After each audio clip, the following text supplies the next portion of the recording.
What's up, YouTube? Welcome back to the Cutlass Board Games channel.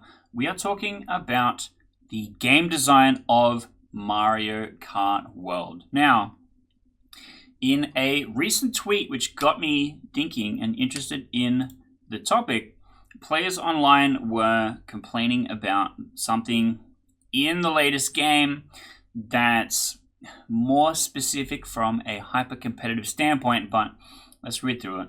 And says, look, I love Mario Kart World, but bagging, read as like sandbagging, needs to be nerfed big time. What is the point playing online when you do better by playing badly? Here I am throwing 2 to 3 laps to get an easy win with others going for the same strat. Now, this is an interesting reaction to the design of Mario Kart World, which I feel like most people will be pretty familiar with. So it will be interesting to talk about game balance through the lens of Mario Kart, but from my specific filter of having experience balancing board games. And I think a lot of it will apply, and a lot of it will be, kind of easy to talk about. So let's get started. And let's talk about 3 major game balance strategies. Now, each of them are going to be more different and specific based on what the kind of game is that, is being played. But we're going to kind of look at it in the lens of Mario Kart here. And we have 3. There's probably others, but these I think are kind of like a good starting point. We have Kill the Leader, we have Punching Down, and we have Asymmetric Victory. So we're going to get into these in a little bit more detail using some examples, starting with Kill the Leader. This is probably the most obvious one in Mario Kart, but the blue shell will always go and hit the player in first place. And because of Mario Kart World's Kill the Leader design, that I think is why the strategic response is to be sandbagging. There's no point being in first place if you're just going to get hit by the blue shell and then you're going to come second every single time. Instead, the person that wins is the person that waits to become first at the finish line. Compared to a normal racing game where everything that you're doing is kind of more of an incremental advantage, you're trying to get your time down. You're trying to, have the greatest average speed across the entire track, as you have to slow down for turns and stuff like that. But your higher average speed is going to keep you at a consistent pace. And if your higher average speed is higher than another person, you're going to get opportunities to overtake them. Because Mario Kart World is supposed to be less serious in its design, it's supposed to be more swingy. It's supposed to be more, flashy and crazy stuff happens. And I think the problem is that in each generation, as it's gone, further and further along, that it has embraced Kill the Leader perhaps a bit too much. Because it's not just the blue shell now. There is a lot of other power-ups that you get if you are, further back in the pack that kind of accomplish the same thing. There's the Lightning Bolt, there's Squid Ink, and there's Bullet Bill now, which all will help catapult you forwards if you were in a less desirable position. Now, this all is not super crazy if you're on a very linear track, because the only way, let's say it's just a perfect straight line for an hour, right? And hitting the blue shell might be your only way to get, if you're going the same speed as the person in first, that might be your only way to catch up to them. Now, because there's routing, there's so many different ways to run the track quickly, that kind of, if I know more than my opponent, that's how I'm supposed to overtake them. Or I took a better route, or I got lucky with the timing or something like that, is a little bit diminished because of the Kill the Leader strategy. Now let's move on to the second type, which is Punching Down. Punching Down can be done in Mario Kart, but it's much less effective. For example, in Kill the Leader, the Lightning Bolt will not miss. The blue shell will not. There's some circumstances where it can be avoided, but for the most part, will not miss. It's not intended to be able to be for it to miss. Whereas Punching Down, which is leaving obstacles like the banana, which will slow down somebody. You can also fire shells backwards and stuff like that, which can potentially hit the people behind you and prevent them from catching up. However, it's not targeted. It's not done with intention. In a board game, you have a lot more ability to identify what your opponent is doing. In a racing car game, you can only really see what's on your periphery. So I can't see the guy who is in 22nd that's going to like rocket up past me because they have the bullet bill thing or whatever, right?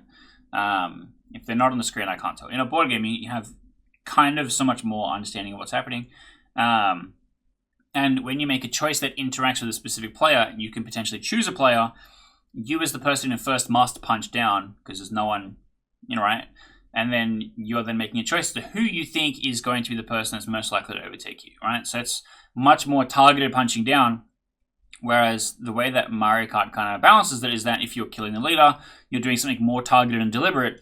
If you're punching down, you're doing something a lot more random. And that, on paper, I think is balanced and, is kind of fine.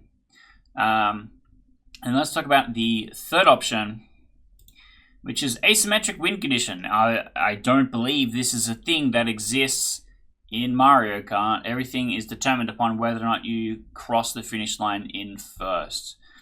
Now, in board games, you might go, well, I'm losing this particular thing. I'm going to focus on a different win condition, and that's how I'm going to come out on top. Like a lot of kind of point salad type games have this. It's like, let's say I'm playing Sushi Go. I notice somebody else is drafting a thing. I'm not going to have access to that. I'm then going to pivot and start focusing on something else, which usually means is like rather than having to have a confrontation with somebody, either by punching up or punching down, I can shift my focus on something else. A thing that Mario Kart, like I said, as far as I know, does not do. Now, let me put on some B-Reel real quick. The other problem I think that is interesting is that how could this be fixed? What can we possibly do to stop players playing in this way? And I think part of it is a meta issue. If you have every player thinks that this is the best solution, then there's going to be a person who goes, well, okay, actually, if everyone's kind of running slow, if I run fast and I am far enough in front that I get hit by a blue shell and I am able to recover and not lose my position, then there's going to be people competing to be that guy, and there's going to be people competing to be sandbagging, which has some inherent strategy to it, but I don't think it's a great solution. The other main problem is that the way a person who wins is determined is only by the first person across that final finish line. And this is where people get like really salty at the game, is that you could be in first position for 99 minutes out of 100, and then in that last minute you got hit by a thing, and then you got bumped by somebody, and then you got knocked off the map, and then you come last. So all of that work that you had done before then, even if it was pristine, it doesn't matter. And so that's like a big frustration point that is not a big deal sometimes. If you're like, aha, the funny thing happened, whatever, I lost, we'll play again. And then you're not taking the games very seriously. When you are taking it very competitively and it happens a couple times, it begins to get incredibly frustrating, and it makes you not want to engage with the thing. Because games, and especially competitive games, as a player, you want to feel rewarded for your skill expression, not punished for your skill expression. And Kill the Leader is unfortunately one of those things that can make you feel punished for your skill expression. And when you're playing ranked, there's going to be different tiers of players in that rank, because there's no like a perfect equitable tier ranking of all players. Not everyone that's a 2000 level skill is going to be online at the same time or whatever, or you don't want to be playing against the same 5 people for your entire career. So there is going to be kind of asymmetry in the player skill level, but that means that you're going to need ways to bridge that gap between the different players and stuff like that. I think the issue is that the Kill the Leader aspect is just so targeted at the person in first that being second is twice as good as being first up until you cross the line, which is really awkward. And the vague way of solving this problem is a more King of the Hill kind of racing format. If you have a look at some other racing games, some of the things that they care about other than just being first across the line is stuff like lap times, is stuff like specific splits on like different stages of a track, and like you might have like the best split time, and that gives you a bonus or whatever. So if I have, of the 3 laps, if my first 2 laps I have the best lap time, and then on the third one I do really badly, I lose the game, and that kind of sucks. But I still have 2 out of 3 the best lap times. I should be rewarded for that in some way. And so either having it, rather than place you as like first past the post, which we kind of know is not great when it comes to counting votes for things, instead do it as your average time across 3 laps is ranked. So if you have a really, really good first and second lap and your third lap sucked, or your second lap sucked and your third lap was really good, even if you're first across the line, you have to do well consistently across the entire race to get a better total ranking, which is just one option, right? And I know a lot of people that are like, oh, it's a racing car game, all it matters is you get across the line first. And that's, yes, the classic format, but in Mario Kart, it doesn't specifically and necessarily work in a hyper-competitive environment. And so, maybe aggregate split is better, or the greatest time spent in first place is another option that also works really well, which is basically like to be blue shelled and to be locked out of first place and then lose in the last minute sucks, but that doesn't stop you from losing because you had the greatest time in first place if you were in first place for the entirety of the game until then, right?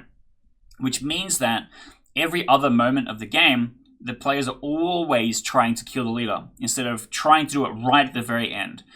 Basically, the current race format says that of the 100 minutes, only one of them matters, which means that you can sandbag for the first 2/3 and then play the game, which kind of means that the first 2/3 is meaningless. And then you should just do a 1 lap or whatever.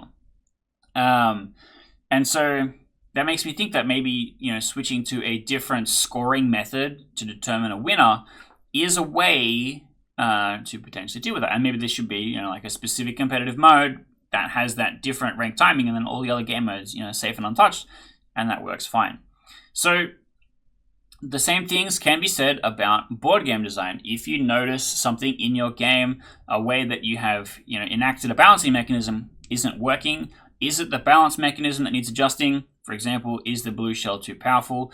Does the blue shell need to do something else? Should there be a power-up that just swaps your position with a player, that's randomly in the top 3 or something like that? What other things could potentially stop that lead without stealing a victory from them? So that without making all the progress they made before irrelevant, but still giving you an opportunity to win. So, these are the kind of things that I like to think about when it comes to board game design, when it comes to discourse about game design online, and hopefully it gives you some ideas about how things are done, maybe how things should be changed, and how things should be done. Because I do like to talk a lot about game design on this channel. I do have a whole playlist of other game design stuff where I kind of break things down, talk about some ideas. I design things and talk about them.